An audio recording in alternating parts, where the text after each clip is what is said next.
各位投資者，喺綠色能源嘅浪潮中，有間公司，佢嘅真實回報竟然大幅跑贏市場預期。我哋講嘅係 NextEra Energy。究竟呢間清潔能源巨頭，點樣喺高速增長嘅同時，為投資者帶嚟超額收益？佢嘅潛力遠超你想象。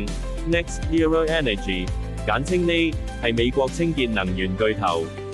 佢唔單止喺佛羅里達州提供穩定電力，仲喺風能、太陽能領域全球領先，市值超過1740億美元。佢嘅規模同影響力喺能源界舉足輕重。NEE 喺清潔能源轉型中扮演核心角色，持續投資創新。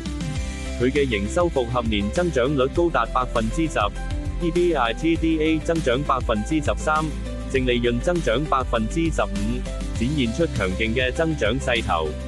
更令人驚喜嘅係 ，NEE 嘅實際年化回報高達24%，遠超市場預期嘅10%。呢種卓越嘅表現，顯示咗公司喺創造股東價值方面嘅強大能力。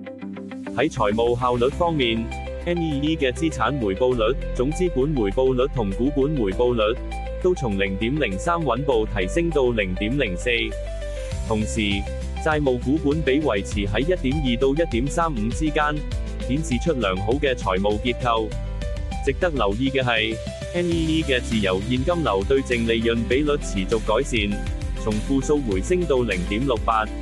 呢個積極嘅轉變，意味住公司有更多資金可以再投資或者回饋股東。然而，短線投資者需要留意市場信號。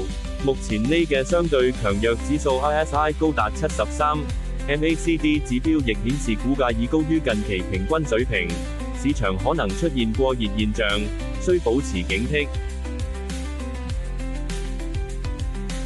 你今日估咗未？本內容只供參考，並不構成任何形式之投資建議、邀約或推薦，投資有風險，買賣需謹慎。